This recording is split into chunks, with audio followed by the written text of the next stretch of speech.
Maze from Virginia Beach, Virginia. Maze the Great. I read a transcript of an interview MVP did where he took another shot at Triple H, saying you can go down the list and you can think of talents that Undertaker worked with that he elevated and got them over. How many people do you remember Triple H, getting over in his career? How many people can you associate with him? So he's asking, who do you think comes to mind as far as talents that Triple H put over and elevated? I think it's fair to say Seth Rollins. Yes, he was already over with the Shield, but under the Authority, he became a true main eventer in the company. Well, Rollins was headed there regardless, but sure, you can throw him on there. The first one and the biggest name that comes to mind, though, is Batista. Batista is number one.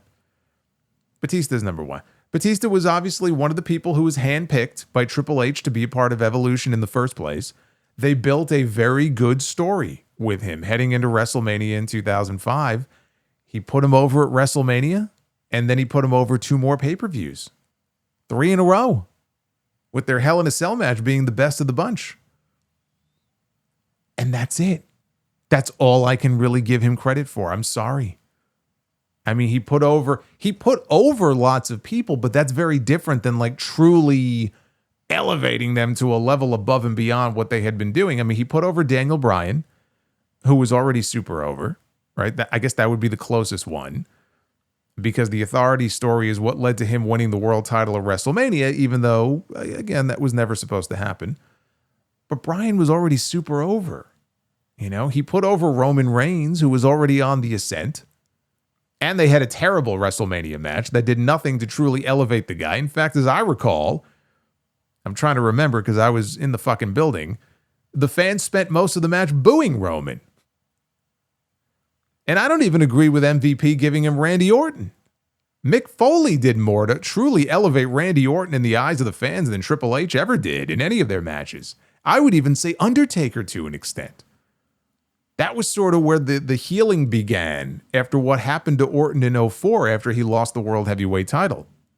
You know, now Triple H handpicked him for Evolution, but that doesn't mean he elevated him and got him over. He did with Batista. He did not do that the same way with Randy Orton. Randy Orton won the world title, and then Triple H beat him for it like a month later. They had a WrestleMania match years later that Triple H won and did nothing to elevate Randy Orton. I'm not giving him credit for that one. I think MVP is actually being very generous with that one. Losing a match to someone in and of itself does not constitute getting them over. Like he tapped out to John Cena at WrestleMania 22. That was a big one. And same thing with Benoit. Tapped out to Benoit in that triple threat of WrestleMania 20. So if you want to make an argument for either one of them, you know, fine. But my point is, it's not a long list. Now, that being said, MVP talks a lot of shit about this man, but he never comes right out and says what it is that he did to him to make him so upset. All he has said in the past is that it has nothing to do with race. It has to do with his personal experiences with the man. It would be nice to hear him explain what those are, or were. Molly from Toronto. There have been many men and women that have gone from WWE to AEW, but no matter what, we will always see them as WWE stars. Which ones have been there long enough, though, that you no longer see them as WWE, but as an AEW star? Honestly, Jon Moxley is one. Some people may think I'm crazy by saying that, but Jon Moxley, I put him on that list. I don't feel that way about Chris Jericho. And they've been there for about the same length of time. But Moxley just feels like an AEW guy to me. I rarely think about Dean Ambrose. Swerve Strickland, for sure. But I mean, he was barely on the main roster before he got cut. Timeless Toni Storm, same thing. She was barely on TV before she split. She's AEW through and through. I might throw FTR in there. I think I look at them more as AEW talents than I did as WWE guys.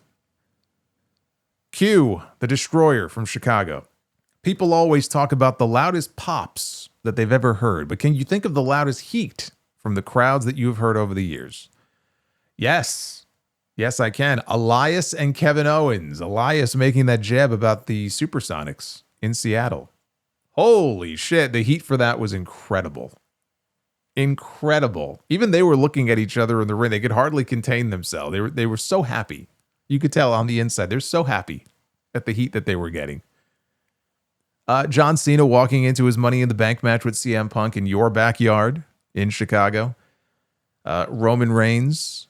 And on that front, I guess you could also throw in Cena walking into the Hammerstein against RVD at One Night Stand. It's like walking into the Lion's Den. Roman Reigns, the night after he beat The Undertaker at WrestleMania, just 8 minutes straight of booing. Like, we would not let this man speak. Hollywood Rock in Toronto in 2003. Shawn Michaels on Raw, that famous promo in Montreal in 2005, heading into his SummerSlam match with Hulk Hogan, especially the Bret Hart fake out. And, you know, you said the loudest heat. So maybe this isn't at the very top. But in terms of general heat, you have to have the Hogan heel turn on there from Bash at the Beach 96 with all the garbage that those fans flooded the ring with. I mean, poor Gene Okerlund, he got hit in the face with a battery, bleeding from the bridge of his nose. That's heat. Izzy from Thatcher, Arizona. Having finished the Hulk Hogan documentary, it made me realize one thing. My brother was a huge Bret Hart fan, and I see why. He's usually the best part of these documentaries. He says what's on his mind. He doesn't hold back for anybody. I love how he casually called Hulk Hogan a knife-wielding, backstabbing piece of shit before he takes a shot. That was the best. That was the best part of the entire thing. He's just sitting at this bar, and he lifts the shot up, and he goes, "Fuck." What did he say? "Fuck you." And he just, I'm like, can this man get any cooler? Come on, man. With that being said, do you think Netflix would ever have a documentary on Bret Hart's career without having WWE and their hands in it? I would love for Bret to actually talk about the final 30 days he had guaranteed on his contract for full creative control.